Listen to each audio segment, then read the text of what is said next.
je vous invite à vous asseoir.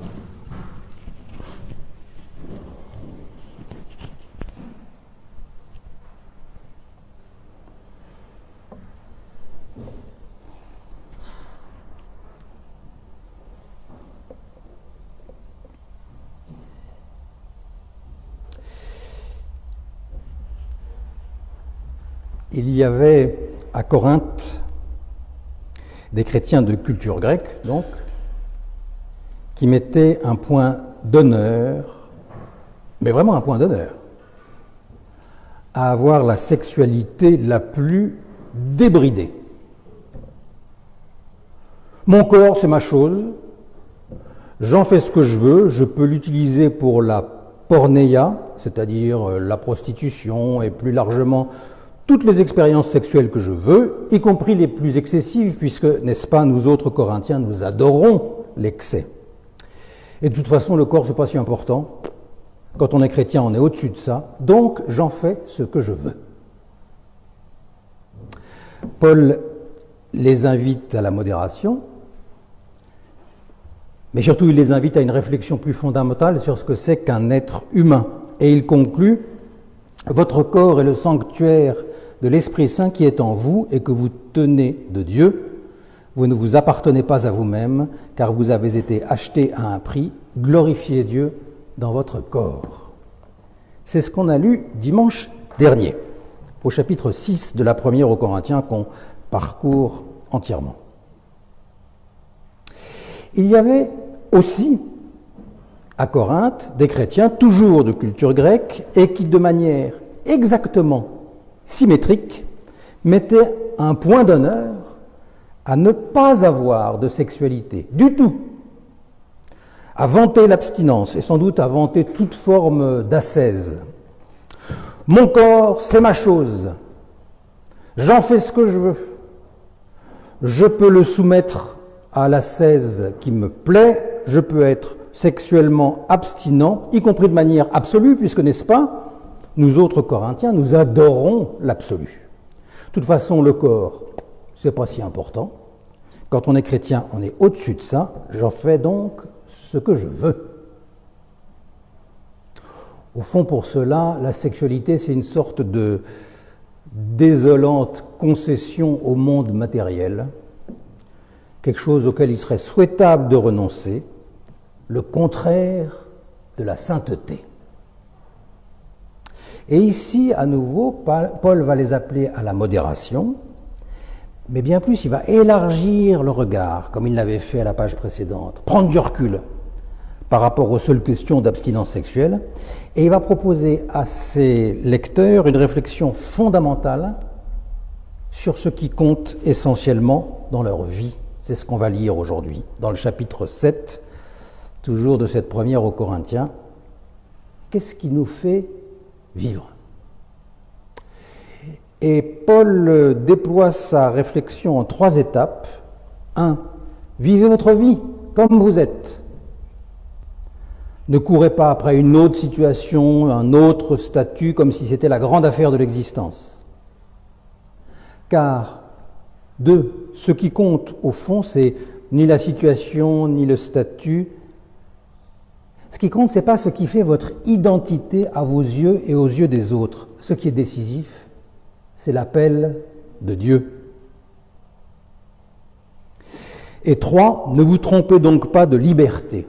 La vraie liberté, c'est ce jeu, c'est cet écart que l'appel de Dieu vient introduire là où vous êtes. En somme, vivre avec Dieu ou vivre en Christ ou vivre selon l'Évangile, peu importe comme on le dit, c'est vivre non pas d'une identité subie, ni même choisie, mais c'est vivre d'un appel reçu. Alors le point de départ de la réflexion de Paul dans ce chapitre 7, c'est donc cette idée de certains Corinthiens selon lesquels l'abstinence serait préférable, peut-être même obligatoire un peu, enfin pour ceux qui peuvent, les autres.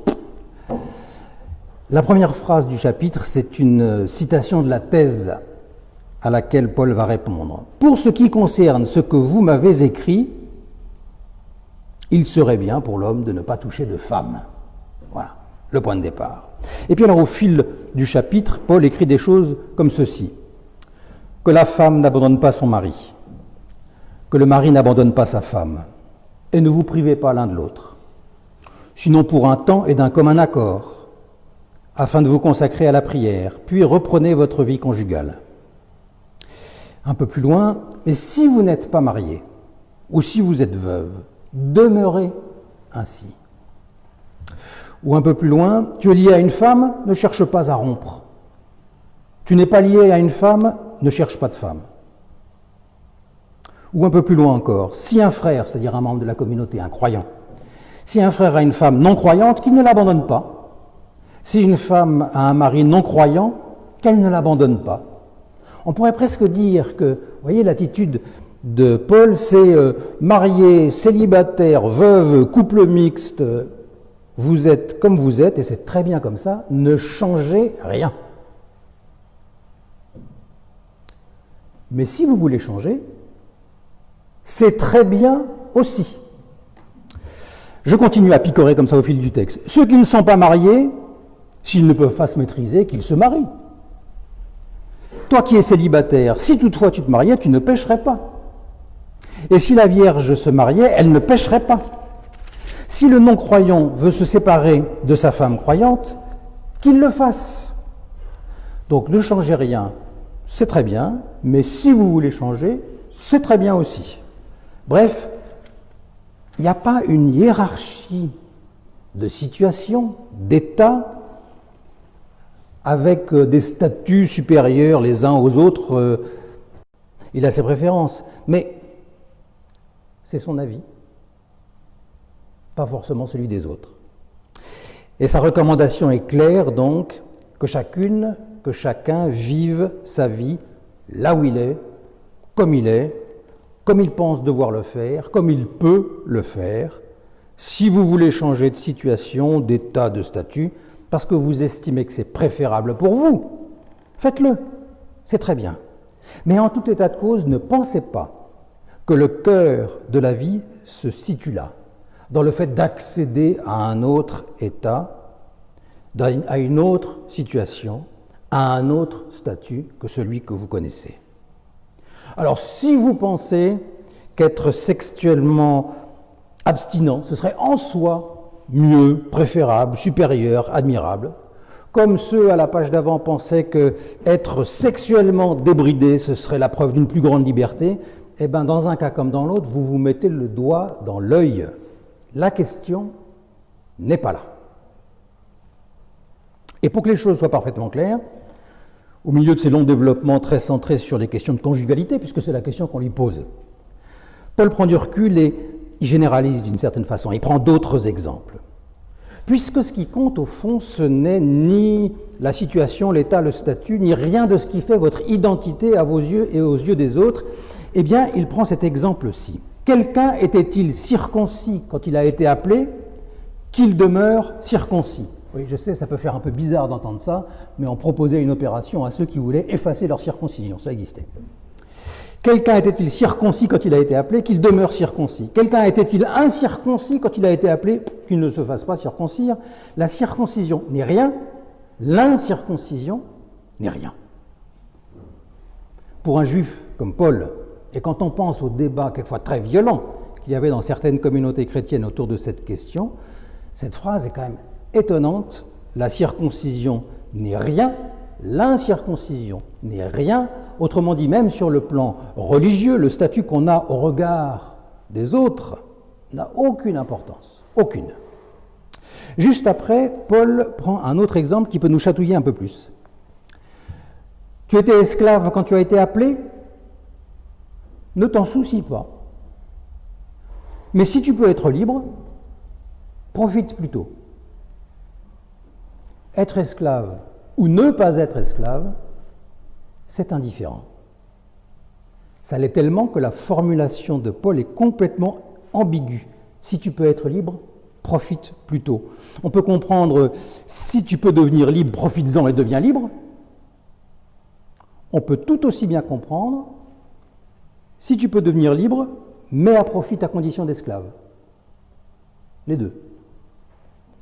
C'est toi qui vois, en somme, en fonction de ce qui te paraît à toi mieux. Mais quoi qu'il en soit, au plan social, comme au plan religieux, comme au plan conjugal, donc, il n'y a pas en soi de situation qui serait préférable.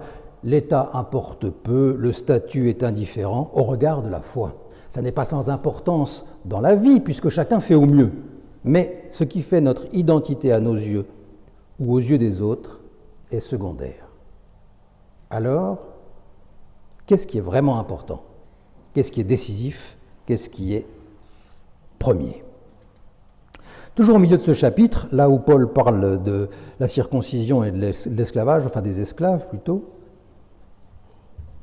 il enrobe ces deux exemples de 3 phrases qui se répètent presque mot pour mot, juste avant, au milieu, juste après, comme une espèce de petit refrain, si vous voulez, avec 2 strophes dedans, un petit refrain, répété 3 fois parce qu'il faudrait bien l'entendre, à quelques mots près qui font progresser un peu. Que chacun vive comme Dieu l'a appelé.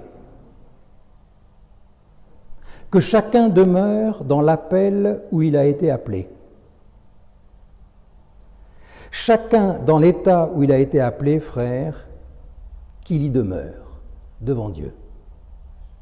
Et vous avez entendu le mot qui, dans cette ligne et demie, revient 4 fois, c'est le mot appel, c'est le verbe appeler. Et la phrase du milieu, elle est même redondante et donc à ce titre caractéristique, que chacun demeure dans l'appel dans lequel il a été appelé. Ce qui est déterminant pour votre vie, ce n'est pas l'identité sexuelle, familiale, religieuse, sociale. J'aimerais tellement d'ailleurs que ça, on l'entende aujourd'hui. Nous sommes tellement empêtrés dans des histoires et des batailles sans fin d'identité. Identité sexuelle, familiale, religieuse, sociale, et puis encore identité ethnique, raciale, nationale, culturelle. Des histoires sans fin parce qu'elles sont comme des jeux de miroirs infinis qui enferment chacun dans des images sans cesse renvoyées dans des catégories, dans des statuts désirables ou haïssables, portés au pinacle ou méprisés, qui incitent à l'exclusion, qui incitent à l'inclusion. Le labyrinthe des identités, c'est un piège. Et c'est un piège mortifère. Or, Paul insiste, peu importe tout ça, peu importe, marié ou solo, vierge ou veuve, homme ou femme, juif ou non, esclave ou homme libre, et j'ajouterai volontiers pour être bien clair, hétéro ou homo, famille classique ou recomposée, catholique ou protestant, national ou immigré, noir ou blanc, que chacun demeure dans l'appel dans lequel il a été appelé. C'est là que se trouve l'autre logique à laquelle Paul invite ses lecteurs. Non pas une statique des identités, même successives, mais une dynamique de l'appel. Que chacun demeure dans l'appel où il a été appelé. Et ça nous rappelle ce qu'on lisait il y a un mois quand on a commencé cette lecture de la première aux Corinthiens, les tout premiers versets où Paul s'adresse aux chrétiens de Corinthe en les nommant comme des appelés, à ceux qui ont été appelés. Mais cette insistance sur l'appel, ça évoque aussi ce dont on parlait il y a 15 jours, ici, le dimanche chez Josias, avec Moïse. Moïse coincé dans des identités successives. Est-ce qu'il est hébreu? Est-ce qu'il est égyptien? Est-ce qu'il est du pays de Jéthro? Est-ce qu'il est ceci? Est-ce qu'il est cela? Est-ce qu'il est meurtrier? Est-ce qu'il est justicier? Peu importe. Ce qui compte, c'est l'appel de Dieu qui le met en route et qui le fait quitter ces identités qui veulent l'assigner.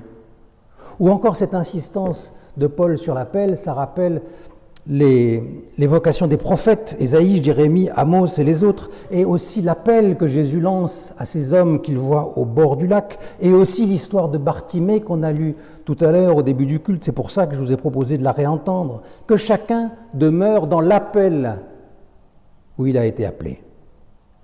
Ça ne veut pas dire, là où tu étais quand Dieu t'a appelé, tu n'en bouges plus, une fois pour toutes, mais au contraire. L'important, c'est de rester dans cette dynamique de l'appel, rester dans cet état d'être appelé, rester dans le fait même d'être appelé par Dieu, parce qu'il t'a appelé et il t'appelle, et il ne cesse de t'appeler. Il t'appelle non pas à quelque chose, il ne t'appelle pas à réaliser une œuvre, il ne t'appelle pas à atteindre un objectif, il t'appelle point. C'est un appel sans contenu.